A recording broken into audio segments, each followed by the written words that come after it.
Amém, irmãos? Vamos orar também pela vida do pastor Celso, que nos ouve, estará trazendo a palavra nesta noite. Estava com saudade de ouvi-lo, enquanto as crianças estão saindo. Amém. Glória a Deus. Senhor, nós também queremos agradecer ao Senhor por esse momento onde nós receberemos a ministração da Tua palavra. Nós continuamos orando pela vida do pastor Celso, que o Senhor continue usando ele com poder, com ousadia, com autoridade, em nome de Jesus, Pai. Que tudo que ele vier trazer aos nossos corações seja realmente como uma flecha direcionada aos nossos corações, para que possa nos atingir de tal forma que nós possamos produzir frutos para o Senhor e para a Tua glória. Assim nós oramos e te pedimos em nome de Jesus. Amém. Pode se assentar em nome de Jesus.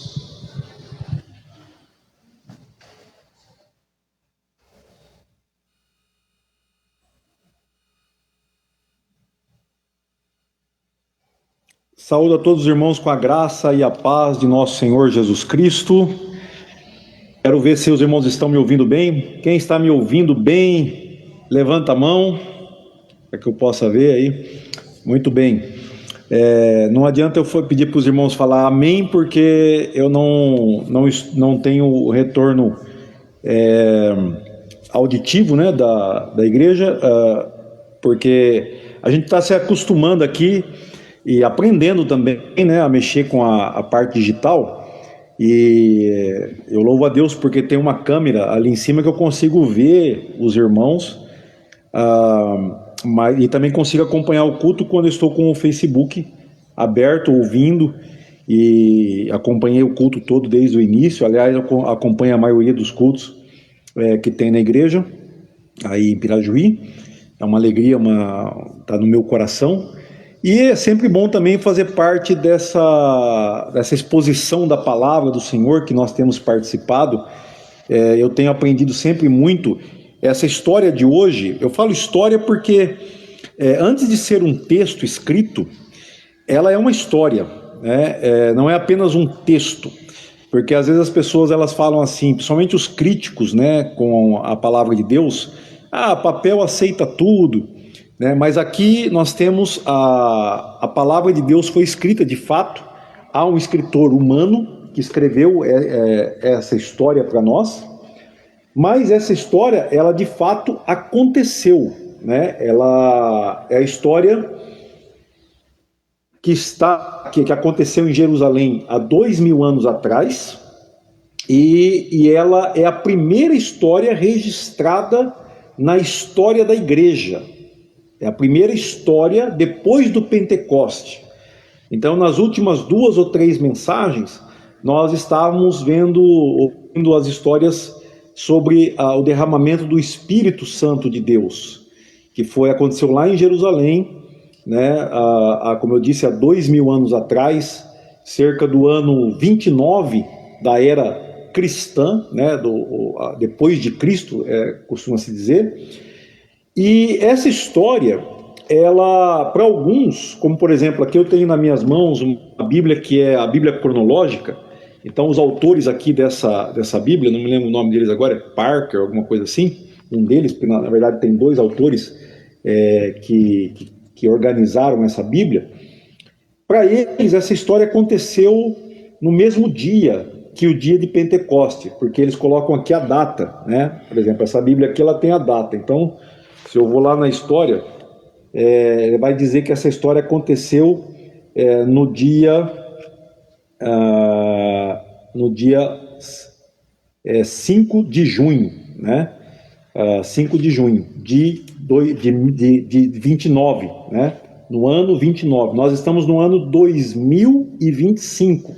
Então, né, no ano 29, essa história teria acontecido.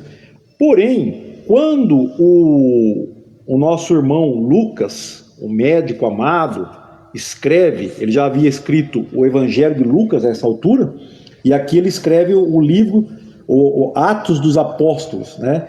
Ele começa a história dizendo certo dia. Então essa é a primeira história que Lucas ele escolhe para nos dar uma visão clara de como era a vida da igreja e a mensagem que a igreja tinha para pregar.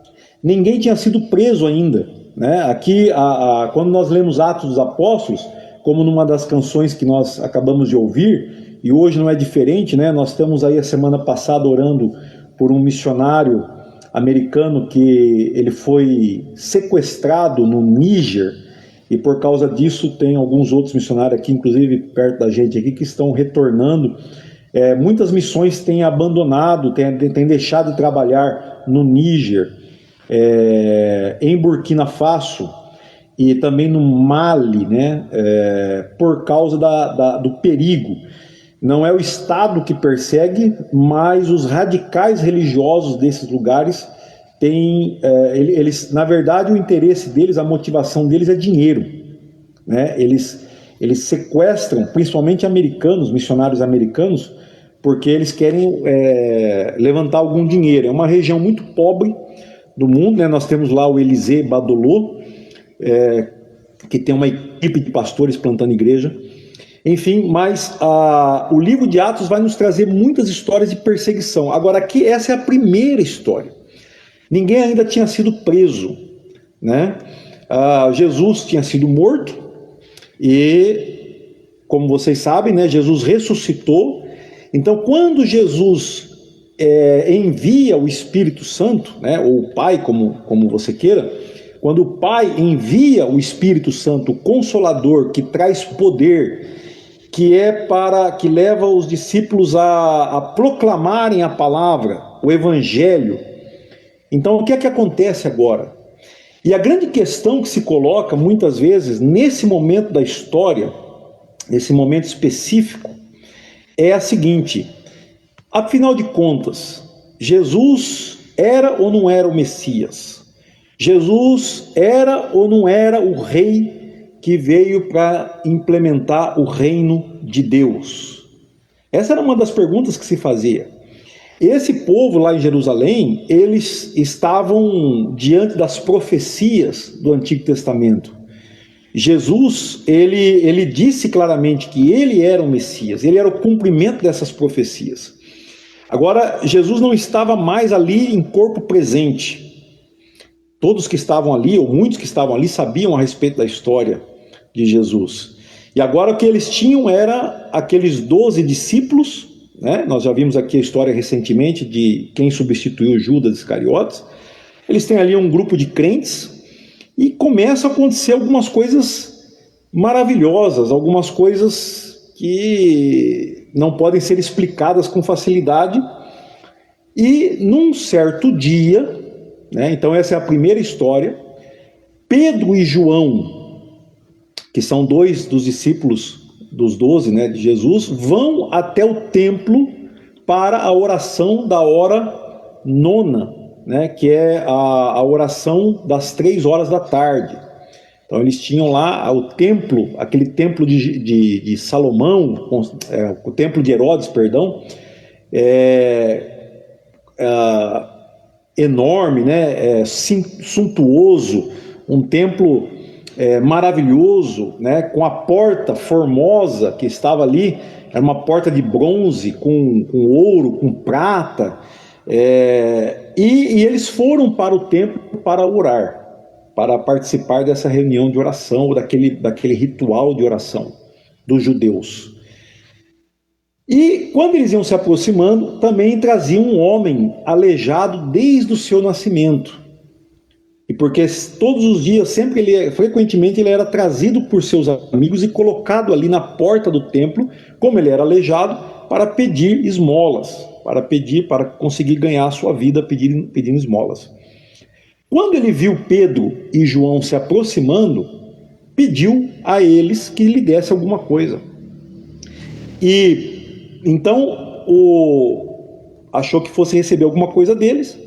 Pedro então parou diante daquele homem e disse: olha para nós.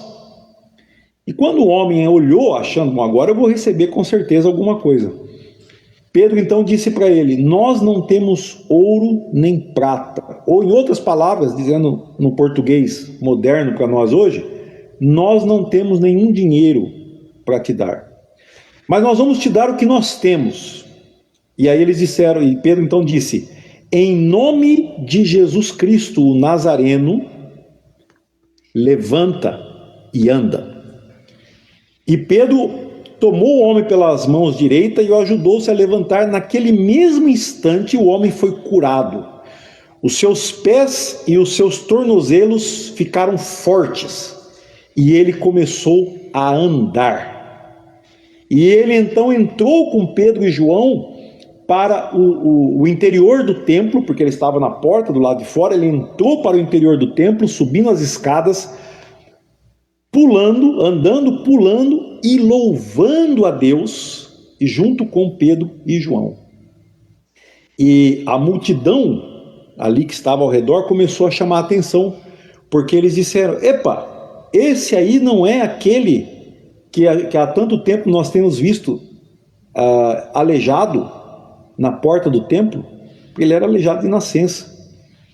E então viram que ele estava curado e ficaram extremamente admirados. Irmãos, essa história, eu contei ela para vocês porque eu conheço essa história, é uma das histórias que eu mais contei na minha vida, e eu conto essa história em todo lugar que eu vou, é porque ela é uma história muito importante para mim, por ser uma história do Evangelho. Mas sempre que eu tenho a oportunidade, como para mim, né, caiu esse texto para ministrar hoje, eu fico muito agradecido ao Senhor, não porque eu conheço bem a história, mas porque eu aprendi mais ainda, né, ao estudar, ao me debruçar no texto e novamente me contextualizar. Eu aprendi muito com essa história. Eu quero compartilhar um pouquinho com os irmãos, não vou tomar muito tempo dos irmãos, eu sei o horário que está aí, já são 8h44, então mais uns 15 minutinhos aqui comigo, se você prestar bem atenção. Essa história está em Atos, no capítulo 3, dos versículos 1 até o versículo 10. Normalmente eu continuo contando a história um pouco mais à frente, mas nós vamos parar aqui mesmo no versículo 10, porque já tem bastante coisa e o meu tempo não seria suficiente para avançar em outros detalhes. A primeira coisa, irmãos, que nós vemos aqui nessa história, e que alguém pode perguntar: mas por que eles estavam indo no templo dos judeus? Agora que Jesus já trouxe o Evangelho, e agora que a igreja tem o Espírito Santo, para que eles têm que ir lá no templo dos judeus? A questão, irmãos, ela é bem interessante, porque dentro do livro de Atos, o tema do templo, ele é um tema que vai percorrer todo o livro de Atos. Irmãos, aqui comigo, aqui nessa igreja, eu quero te dizer que você vai muitas vezes ouvir o Evangelho aqui de forma rasgada, de forma direta, e de forma que, se você atentar bem os teus ouvidos para ouvir o Evangelho de Jesus Cristo, aqui através desse púlpito, você vai ver que muitas das coisas que é falado por aí, nas igrejas, nas religiões que tem por aí, não estão de acordo com as Escrituras Sagradas. Porque o tema do templo é um tema que vai ser um tema central no livro de Atos dos Apóstolos. Lembre-se que nós estamos em Jerusalém, e ali há um templo suntuoso. Durante a festa de Pentecoste, que aconteceu alguns dias atrás, pessoas vieram do mundo todo, pessoas que creem na fé judaica, que seguem a lei de Moisés, vieram para Jerusalém, porque aqui é o templo, aqui é o centro da adoração ao Deus Yahvé, ao Deus que criou os céus e a terra e que deu a sua santa lei a Moisés. Agora, esse templo, ele já tem uma profecia dada pelo próprio Senhor Jesus Cristo: não ficará pedra sobre pedra, ele será destruído.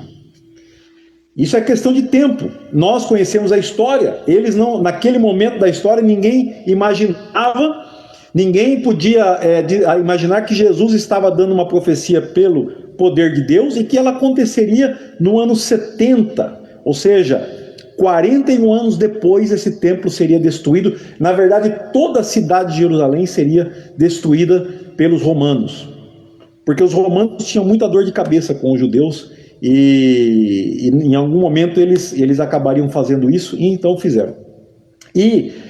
Mas o que chama atenção nos nossos dias hoje é como as pessoas ainda consideram que um templo feito de pedras, feito de tijolos, ele ainda tem alguma coisa especial no que tange no nosso relacionamento com Deus. Irmãos, o Novo Testamento vai nos mostrar com clareza que o templo que Deus habita é a reunião daqueles que creem em Jesus Cristo. E não importa se o prédio é bonito, se o prédio é feio, não importa se não tem prédio, não importa se nós estamos embaixo de uma árvore, não importa se nós estamos dentro de uma casa, não importa se nós estamos dentro de um sepulcro, no cemitério, não importa onde nós estamos, ali é onde a presença de Deus se manifesta. Amém? Você pode dar um glória a Deus, mesmo que eu não vou ouvir, mas eu posso imaginar o glória a Deus que os irmãos podem dar aí em Pirajuí. Ou seja, nós vamos comemorar agora a organização da nossa igreja local. São 23 anos de igreja local em Pirajuí, organizada primeiramente pelo irmão presbítero Sérgio Maciel. Começamos ali na rua Rodrigues Alves, não me lembro o número agora, não sei se é 141, alguma coisa assim. Depois passamos para um outro lugar, depois um outro e depois aqui. Ali embaixo, agora aqui em cima. Mas isso não é o que importa, e esse lugar não pode ser considerado um lugar sagrado, porque o sagrado aqui somos nós que nos reunimos, porque Deus se manifesta no seu povo. Então esse tema do templo, ele é um tema recorrente, e ele vai nos mostrar justamente é o que os judeus não queriam ouvir, que agora Deus não estava mais restrito àquele templo em Jerusalém. E as promessas, como é que ficam as promessas de Deus para Jerusalém? Então eu quero que você abra a sua Bíblia comigo, e nós vamos abrir algumas vezes no livro de Isaías. Isaías no capítulo 2, versículos 2 e 3. Porque o que eu descobri, irmãos, nos meus estudos agora dessa vez aqui com esse texto, foi de que esse texto, ele não é apenas uma história que conta o fato que aconteceu com esse homem que foi curado ali, mas ele é também o cumprimento das profecias de Isaías com muita clareza. Então o que Lucas está nos dizendo aqui é que agora as profecias dadas pelo profeta Isaías há 700 anos atrás, hoje são 2.700 anos, mas naquela época, naquele momento, 700 anos atrás, elas se cumpriram. Aleluia! Glória a Deus! Então nós temos aqui Isaías 2, que diz assim: nos últimos dias, agora eu estou lendo na minha versão aqui, a versão atualizada, João Ferreira de Almeida, revista e atualizada. Nos últimos dias acontecerá que o monte da casa do Senhor será estabelecido no cimo dos montes, e se elevará sobre os outeiros, e para ele afluirão todos os povos. Irão muitas nações e dirão: vinde e subamos ao monte do Senhor e à casa do Deus de Jacó, para que nos ensine os seus caminhos e andemos pelas suas veredas, porque de Sião sairá a lei e a palavra do Senhor de Jerusalém. Então, meus irmãos, aqui nada mais é uma profecia que está se cumprindo nesses dias, quando Jesus, então, ele vem e de Jerusalém ele envia os seus discípulos para ensinar, ou seja, ele é aquele que ensina, ele é o rei que veio para reinar, e agora a centralidade do templo em Jerusalém, ela passa a ser a igreja que se move sobre a face da terra. A igreja não está mais em Jerusalém. Jerusalém não é mais um lugar sagrado. Jerusalém não é mais uma terra santa. Agora o lugar sagrado, o lugar santo, é a igreja do Senhor Jesus Cristo reunida, seja em Jerusalém, seja em Samaria, seja em Antioquia da Síria, seja até mesmo nas catacumbas de Roma, ou em Éfeso ou em Corinto. Todos esses lugares são lugares santos. Seja em Pirajuí, onde a igreja se reúne, Deus se faz presente ali e o nome do Senhor é glorificado. Então esse é um tema. O templo, do Senhor ali em Jerusalém não é mais o templo, nem Jerusalém é mais a cidade santa, né? O segundo aspecto que nós vemos aqui nesse texto é quando o coxo, o aleijado, homem de nascença, aleijado de nascença, ele é curado e ele sai então saltando. O Lucas faz questão de enfatizar que o homem não apenas andou. Veja bem, irmãos, é um homem que nunca andou na sua vida. Ele nunca esteve em pé.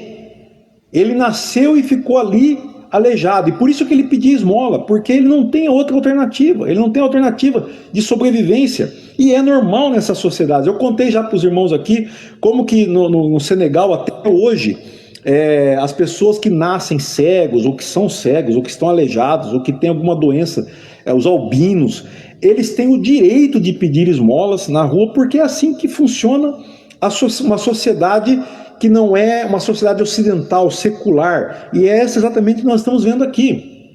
Eu até contei para os irmãos, não sei quem se lembra aqui, que houve um episódio de que os mendigos, né, lá em Dakar, eles fizeram greve, porque o pessoal estava dando uma moeda muito pequena para eles, de muito pouco valor. Então eles falaram, não vamos pegar mais, nós queremos, tem que dar uma moeda maior para nós, né? Então veja aqui, irmãos, que esse homem, ele é aleijado. E eu quero que você abra agora a sua Bíblia comigo, continua em Isaías, capítulo 35, versículos 5 e 6.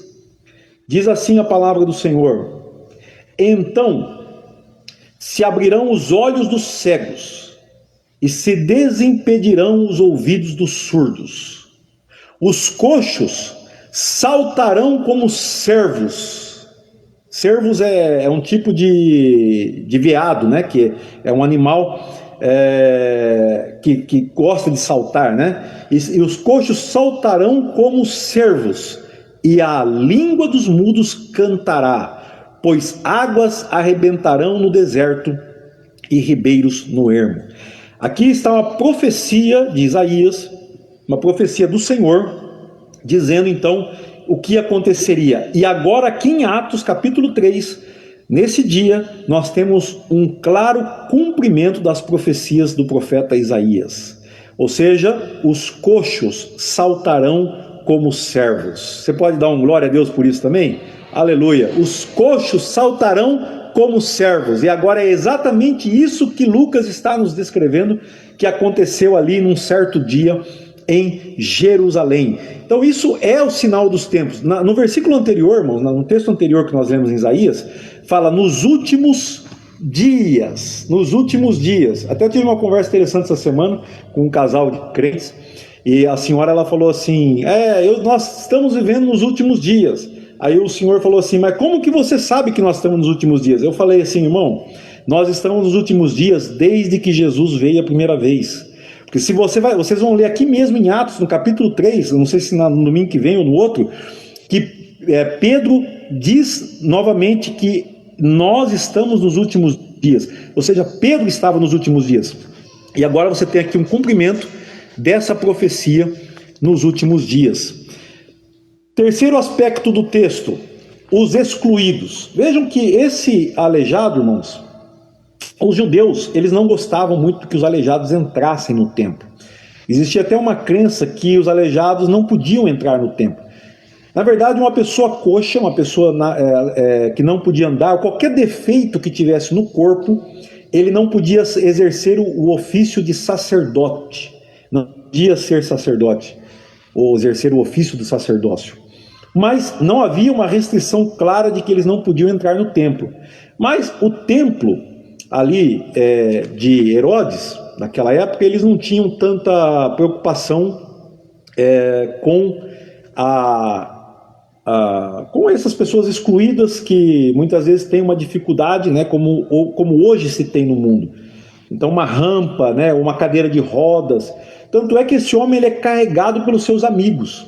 E aqui eu me lembro também de logo no início do Evangelho de Marcos, capítulo 2, Jesus cura um homem paralítico, carregado por 4 amigos que precisam fazer um buraco no teto para descer o homem diante de Jesus. Então Jesus curou lá e ele vai curar aqui novamente. Então o excluído, ele entra no templo, ou seja, ele está do lado de fora. Por quê? Ele está do lado de fora porque ele não pode entrar. O templo tem escadas, ele depende das pessoas para ser carregado. Ele não tem facilidade, ele não faz parte, ele não é pleno na convivência religiosa. Então ele tem que ser carregado. Então veja lá em Isaías, agora no capítulo 56. Isaías, se você quiser abrir a sua Bíblia, senão eu vou ler aqui, você pode ouvir. Diz assim, versículo 3, Isaías 56, 3. Não fale o estrangeiro que se houver chegado ao Senhor, dizendo, o Senhor com efeito me separará do seu povo. Nem tampouco diga o eunuco, eis que eu sou uma árvore seca. Então aqui tem o estrangeiro e tem o eunuco. O eunuco que é uma pessoa que não tem filhos, que não pode ter filhos, né? Ele pode ser castrado, ele pode não ter, ele tem uma situação difícil na vida dele nesses termos. Versículo 4, porque assim diz o Senhor aos eunucos que guardam os meus sábados, escolhem aquilo que me agrada e abraçam a minha aliança. E aqui, irmãos, não entenda que sábado é literal para a igreja, porque o sábado é o descanso do Senhor. Você vai ler lá em Hebreus, você vai entender melhor o que é o sábado. Mas o versículo 5 diz assim, darei na minha casa e dentro dos meus muros um memorial e um nome melhor do que o de filho e filhas, porque eles não podiam ter filhos, como já disse os eunucos. Um nome eterno darei a cada um deles, que nunca se apagará. Então aqui nós vemos Deus, ele trazendo, ele prometendo, aqui é uma promessa, que ele vai trazer esses eunucos, esses estrangeiros para dentro. Ele vai incluir essas pessoas que a religião judaica não podia ajudar, não podia resolver o problema delas, mas agora o evangelho de Jesus Cristo, ele é aberto e ele traz aceitação dessas pessoas excluídas, como no caso desse homem aleijado. O seguinte aspecto é que o fraco foi feito forte. Então, vamos agora para Isaías 35. Abra a sua Bíblia, abra aí comigo em Isaías 35, versículo 3. Fortalecei as mãos frouxas e firmai os joelhos vacilantes. Aqui novamente Lucas, ele escreve em grego, né, da mesma forma que está no profeta Isaías, ou seja, joelhos vacilantes. Quando ele diz que os tornozelos, e Lucas é médico, ele tem propriedade para escrever também, ele tem um linguajar médico, né? Que os joelhos vacilantes, ou seja, o tornozelo daquele homem se fortaleceu. E aqui é mais uma profecia cumprida. E para finalizar, irmãos, abra lá comigo em Isaías 61. É um texto muito conhecido porque Jesus leu esse texto quando ele pregou em Nazaré, na sinagoga em Nazaré, na sua cidade onde ele cresceu, né? Não era a cidade que ele nasceu, mas a cidade onde ele morou por toda a sua vida antes de iniciar o seu ministério, Nazaré. Ele diz assim, aqui nós vamos ver que os necessitados se transformam em adoradores, e são 2 aspectos. Temos o aspecto também de que a tristeza se transforma em alegria. Então o que o texto nos traz é exatamente isso, né? Diz assim, Isaías 61, 1, o Espírito do Senhor Deus está sobre mim. Ou seja, sobre quem? O Messias, né? Aqui não é... Pedro não pode falar isso aqui. Tanto é que quando Jesus ele leu esse texto, essa profecia em Nazaré, e quando ele terminou de ler, ele disse, hoje se cumpriu essa escritura. Então veja, irmãos, que nós estamos vendo o cumprimento das escrituras. Isso que é maravilhoso, sabe? Jesus cumpriu tudo isso aqui. Quando ele disse isso, hoje se cumpriu essa escritura, as pessoas que estavam lá na sinagoga, em Nazaré, eles entenderam 2 coisas imediatamente. Que Jesus estava dizendo, com aquelas palavras, ele estava dizendo que ele, Jesus de Nazaré, era o Messias. Era o esperado, o ungido que Deus havia prometido dos seus santos profetas. Pelos seus santos profetas. E eles entenderam uma segunda coisa. Eles falaram, esse Jesus aí é filho da Maria, filho do José. Ele que fez a mesa que está lá em casa, ele que fez a cadeira que eu sento. Agora esse cara vem falar que é Messias, que é o Messias. E eles partiram para cima de Jesus com raiva, né, para apedrejá-lo. Claro, depois do discurso que ele fez, né, houve um tumulto e tal. Depois você pode ler lá no capítulo 4 de Lucas. É muito interessante essa história, eu já contei ela várias vezes também. Mas quando Jesus menciona que os gentios vão entrar no reino de Deus, os judeus ficam furiosos. Eles, naquele ponto eles não querem mais ouvir. Aliás, o judeu, quando ele ouve falar que o gentio vai ser aceito por Deus, ele até tampa os ouvidos, né? Eu estou falando do judeu ortodoxo que tem uma visão deturpada da palavra de Deus. Por isso, irmãos, que nós temos que tomar muito cuidado com a pregação da palavra de Deus, porque se nós tivermos uma visão errada da palavra de Deus, isso pode originar uma religião mortífera, uma religião fatal.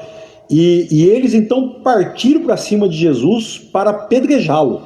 Jesus só não morreu naquele dia porque diz o texto que ele saiu como que invisível no meio deles. Eles não conseguiram matar Jesus, mas a intenção deles era ter matado Jesus ali mesmo em Nazaré. Ele não ia nem chegar em Jerusalém para ser crucificado. Então, voltando ao texto, Jesus leu exatamente esse texto lá naquele dia. O Espírito do Senhor está sobre mim, porque o Senhor me ungiu para pregar boas novas aos quebrantados. Olha só, para quem o evangelho vai ser pregado? Para os quebrantados. Enviou-me a curar os quebrantados de coração, a proclamar libertação aos cativos. Então veja, e também pôr em liberdade os algemados, e apregoar o ano aceitável do Senhor e o dia da vingança o dia da vingança do nosso Deus, consolar todos os que choram, e a pôr sobre os que em Sião estão de luto uma coroa em vez de cinzas, óleo de alegria em vez de pranto, veste de louvor em vez de espírito angustiado, a fim de que se chamem carvalhos de justiça, plantados pelo Senhor para a sua glória. Ou seja, o evangelho veio para aquele povo que estava empobrecido, pobre, evangelho sendo proclamado aos pobres, aos quebrantados, aos cativos, aos escravos, aqueles que estavam sendo esmagados, aqueles que estavam sem esperança no mundo. Então o evangelho vem para eles. Esse homem que está na porta do templo, ele é uma imagem perfeita dessa situação. Então quando Pedro tem essa atitude, e aqui eu quero concluir a mensagem fazendo duas aplicações, irmãos, duas aplicações com vocês. Eu sei que eu já passei um pouquinho do horário que eu terminei, que eu prometi para vocês, mas me aguente mais 5 minutos, por favor. Eu quero fazer duas aplicações nesse texto.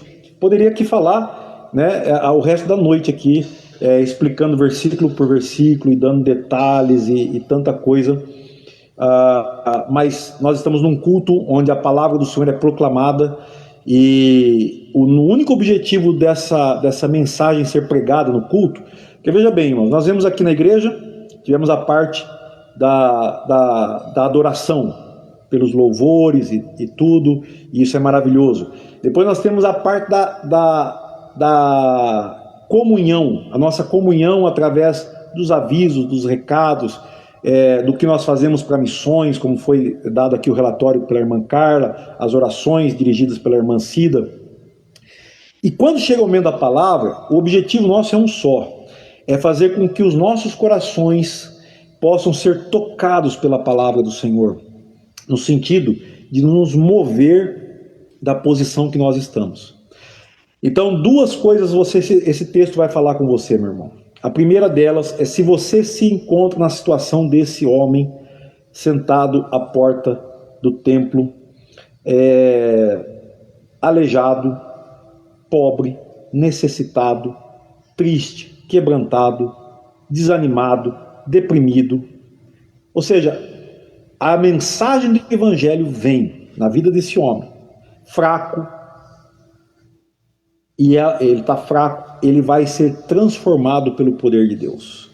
Ele vai se tornar alguém que agora ele não andava, agora ele anda. Ele era necessitado, ele pedia, agora ele adora. Ele estava fora, ele se sentia excluído, agora ele está incluído, ele está dentro.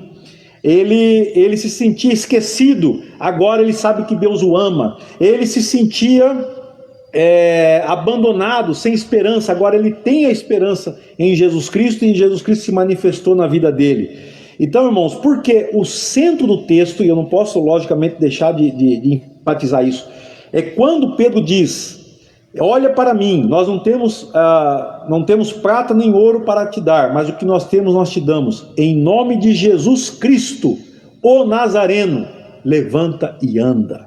Então, o nome de Jesus, ou seja, o poder do Messias, o poder do Filho de Deus, Jesus Cristo, é que tem poder para mudar a tua história, para mudar a tua vida. Então, se você está numa situação semelhante a deste homem, então eu posso te dizer com todas as letras e com toda a convicção do meu coração: creia em Jesus Cristo, creia na sua palavra, creia no nome de Jesus, e que Ele tem poder para tirar você da situação em que você se encontra e transformar a sua vida de uma vez por todas. Amém? Então aceite Jesus Cristo hoje, aceite a sua palavra, creia que esta palavra que está sendo pregada aqui, que não fui eu que inventei, pelo amor de Deus, não é o pastor Celso, não é a Igreja Batista Missionária de Pirajuí, essa palavra é a palavra eterna do Deus eterno, do Deus vivo, que quer salvar você e transformar a sua vida. A segunda aplicação desse texto, para você que já experimentou essa transformação, você já conhece a Jesus, sua esperança já está nele, você já trocou o choro pela alegria, você já encontrou tudo isso que foi falado aqui, você já está dentro, você já está louvando a Deus, você já sabe o poder que tem no nome de Jesus. O que é que você precisa agora? Você precisa ter a atitude de Pedro e João, que cheios do Espírito Santo, eles vão até o templo dos judeus. Por quê, irmãos? Por quê? Porque quem está cheio do Espírito Santo, ele sai de casa para servir, ele sai de casa para ajudar, ele sai de casa para salvar o perdido, ele se levanta, ele se coloca de joelhos para orar pelo perdido, ele se levanta para fazer alguma coisa pelo perdido, ele usa o seu recurso, o seu dinheiro do bolso para ofertar, para oferecer, se ele tiver. Porque Pedro e João, eles são muito claros aqui, eles dizem: nós não temos dinheiro para te dar, nós não temos nenhum dinheiro. A igreja não é, ela não é uma igreja rica. Irmãos, a igreja de Jesus Cristo, se você ler o livro de Atos dos Apóstolos, pelo amor de Deus, veja isso. A igreja, ela vai ser uma igreja pobre. Mas não é porque Deus quer que ela seja pobre, é porque eles são perseguidos. A igreja que é perseguida, como fala lá em Hebreus capítulo 13, muitos desses irmãos tiveram os seus bens retirados, roubados, espoliados, por causa da sua fé cristã. É o que está acontecendo hoje com muitos irmãos lá na Nigéria, que estão sendo perseguidos por causa do evangelho, sendo perseguidos por radicais islâmicos, muçulmanos. Muitas vezes essa igreja vai ser pobre por uma questão da perseguição, outras vezes por outras questões. Eu conheço a igreja angolana, que é uma igreja vibrante, uma igreja viva, uma igreja cheia do Espírito Santo. Só o que a igreja angolana não tem é dinheiro, irmãos. A igreja angolana. Mas tem pastor na Nigéria que é riquíssimo, que tem avião particular. Mas esses não são pastores de Deus, esses não são homens de Deus, eles são farsantes. Agora, a igreja, durante os seus primeiros 300 anos de vida, os seus primeiros 3 séculos, ela foi uma igreja pobre, mas ela sempre foi cheia do poder do Espírito Santo de Deus.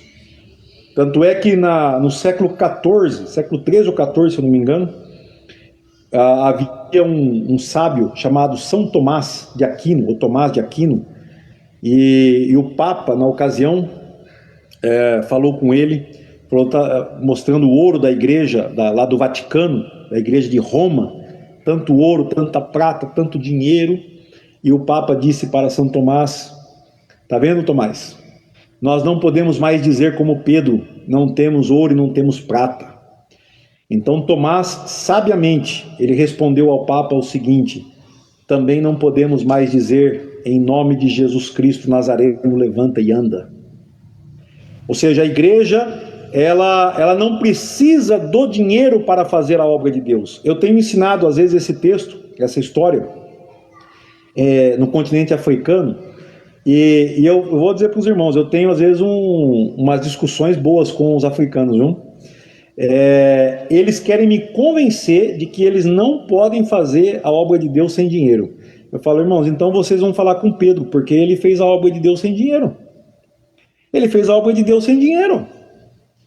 Ele fala: eu não tenho dinheiro nenhum. Eu falo: vocês acham que ele estava mentindo quando ele disse que não tem dinheiro? Uma vez eu falei para um talibê, que é esses meninos que pedem esmola no Senegal. Uma vez eu falei para ele: eu não tenho dinheiro. Aí ele ficou olhando para minha cara assim: ele não acredita. Como você não tem dinheiro? Lógico que você tem dinheiro, você não quer me dar dinheiro. Aí depois eu aprendi com um amigo meu alemão que quando os meninos vêm pedir esmola para você, você tem que falar assim: na próxima, né? Na próxima. Aí eles já te deixam e vão embora. Porque se você der o dinheiro para eles, eles vão levar para o Marabu, que é o chefe espiritual que está ensinando o Islã para eles. Então, irmãos, se você já é um discípulo de Jesus, confie no poder de Deus e vá fazer a obra de Deus.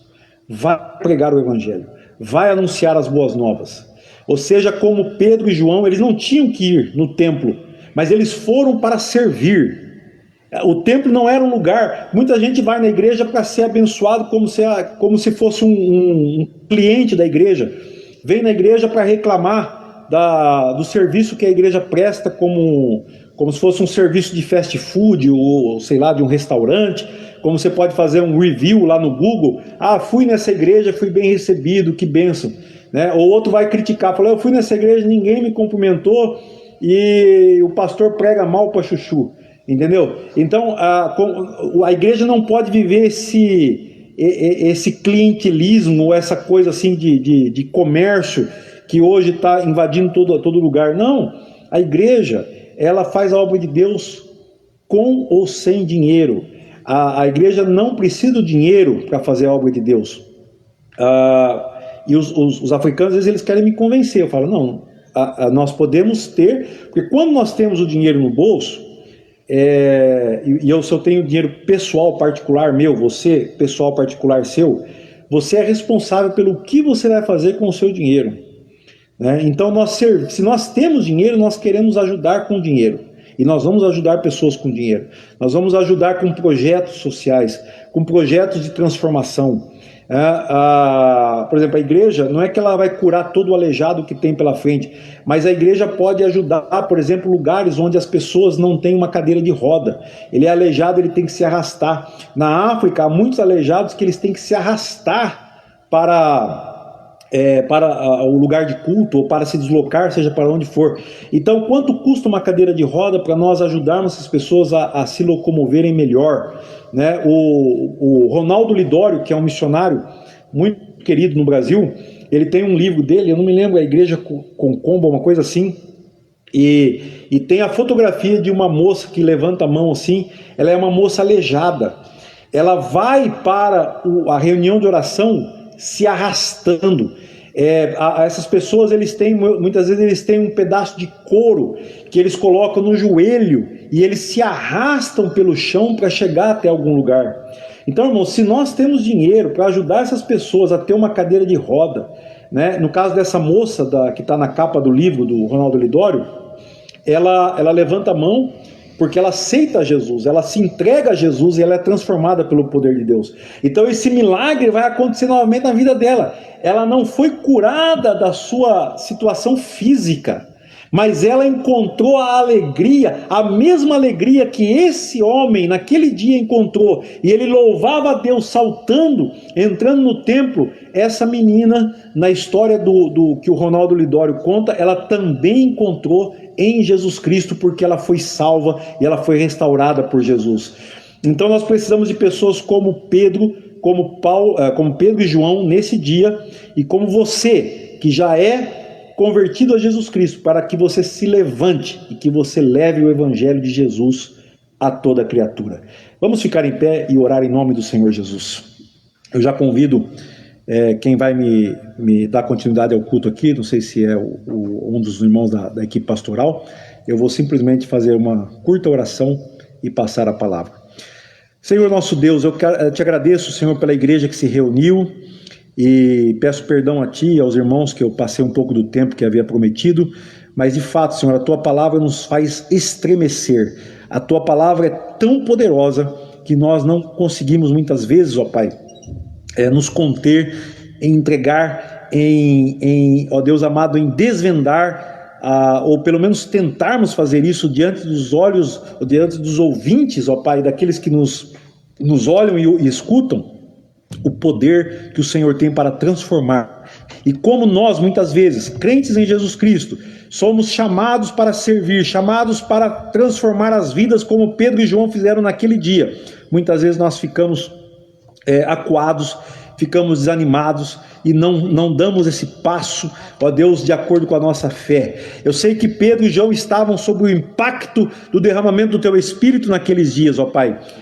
Talvez, não acredito que tenha sido no mesmo dia, mas eles ainda estavam sob o poderoso impacto da experiência em Pentecoste, e eles então vão para ministrar essa palavra, para proclamar libertação aos cativos, para proclamar a cura dos quebrantados de coração, para proclamar a transformação daqueles que estão angustiados e que estão enlutados. Que assim seja conosco hoje, ó Deus, como igreja, que vemos dia após dia o cumprimento das profecias de Isaías, e nós que já sabemos o poder que há no nome de Jesus Cristo, possamos nos levantar para levar esta verdade, de que no nome de Jesus, vidas são transformadas para a glória de Deus, em nome de Jesus. Deus te abençoe, meu irmão. Um beijo no seu coração. Espero vê-los em breve.